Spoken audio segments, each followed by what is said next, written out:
जय संविधान दोस्तों, आज हम जानेंगे आर्टिकल 1 to 5 विद एआई। तो पूरा वीडियो देखिए और सब्सक्राइब कीजिए। जय संविधान दोस्तों, आज से मैं संविधान के हर एक अनुच्छेद की कुंडली आप तक पहुंचाता रहूंगा। मकसद सिर्फ जागरूक होना नहीं है, बल्कि शिक्षित और फुल्ली इन्फॉर्म्ड नागरिक बनाना है। कि भाई बिना मेन्यू पढ़े रेस्टोरेंट में ऑर्डर दोगे तो वेटर कुछ भी खिला देगा। वैसे ही अधिकार मांगने से पहले संविधान समझना बहुत जरूरी है। अनुच्छेद 1, इंडिया अर्थात भारत राज्यों का एक संघ होगा। आपको कई ये सोचते हैं ये बस नाम की चर्चा है कि इंडिया बोले या भारत, पर बॉस बात उससे कहीं ज्यादा गहरी है। राज्यों का कोई व्हाट्सएप ग्रुप नहीं है जिससे जब मन किया एग्जिट मार दिया। डॉक्टर बाबा साहेब आम्बेडकर ने ये शब्द इतनी बारीकी से चुने थे कि किसी राज्य के पास अलग होने का ऑप्शन ही न रहे। अगर हम अखंड संघ हैं तो हमने बांग्लादेश को अपनी जमीन क्यों दी? वो कोई ब्रेकअप या राजा की मर्जी से अलग होना नहीं था, वो दो देशों के बीच का पुराना सीमा विवाद सुलझाना था। इसीलिए संसद ने 100वां संविधान संशोधन किया, कानून बदला, तब जाकर वो जमीन का लेन देन हुआ। मतलब सीधा है, लेकिन किसी राज्य की इतनी मजाल नहीं कि वो खुद को भारत से अलग घोषित कर दे, क्योंकि राष्ट्र सर्वोपरि है। नाम इंडिया हो या भारत, हमारा स्वैग एक है, हमारी एकता एक है। जय भारत, जय संविधान। संविधान सिर्फ कानून का कागज नहीं होता, संविधान राष्ट्र को आगे बढ़ने की शक्ति देता है।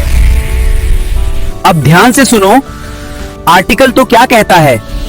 कहता है संसद को अधिकार है कि भारत में नए राज्यों को शामिल करे या नए राज्यों का गठन करे अपनी शर्तों पर। अब कोई ये मत सोचना कि कल सुबह उठकर कोई स्टेट बोले आज मूड ऑफ है, हम अलग हो रहे हैं। नहीं बॉस, ये व्हाट्सएप ग्रुप नहीं है जहां बिना पूछे एग्जिट मार दिया। बंदा इसी आर्टिकल के वजह से 1975 में सिक्किम भारत का हिस्सा बना। भारत जोड़ने में विश्वास रखता है, तोड़ने में नहीं। जय भारत, जय संविधान। जय संविधान दोस्तों, एक सवाल, क्या भारत का मैप पेंसिल से बना है जो जब मन आए इरेज कर दिया? नो बॉस, इसके लिए प्रॉपर रूल है और उस रूल का नाम है article 3। So what is article 3? Parliament को पावर देता है कि वो नए स्टेट बना सके, स्टेट को तोड़ जोड़ सके, उनकी बाउंड्रीज और उनका नाम भी बदल सके। स्टेट से ओपिनियन लिया जाता है, लेकिन ये सजेशन बॉक्स नहीं, फाइनल डिसीजन पार्लियामेंट का होता है। इसी आर्टिकल के वजह से 2014 में तेलंगाना एक नया राज्य बना। ये भारत गैसवर्क से नहीं, संविधान से चलता है। जय भारत, जय संविधान। सोचो जरा, अगर इंडिया का मैप चेंज करे तो क्या कॉन्स्टिट्यूशन को दोबारा लिखना पड़ता है?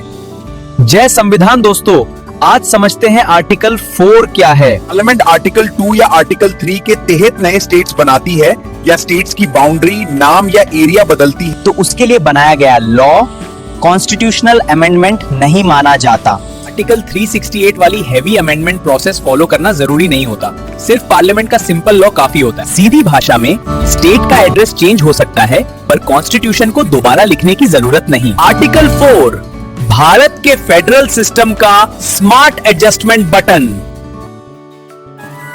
जरा सोचो, अगर आज कोई तुमसे पूछे तुम भर्तिया कैसे हो, आज जानते हैं वो आर्टिकल जिन्होंने तय किया कौन इंडियन है और कौन नहीं। आर्टिकल 5 कहता है 26 जनवरी 1950 को जो भारत में जन्मा था या भारत में रहता था, वरना या जिसके माता पिता भारत में जन्मे थे, वही भारत का सिटीजन माना गया। मतलब साफ है, दिल, दिमाग और जमीन भारत से जुड़ी थी, तो भाई सिटीजन कंफर्म्ड, ना आधार ना ओटीपी। आर्टिकल 5, भारत की सिटीजन का पहला गेट पास।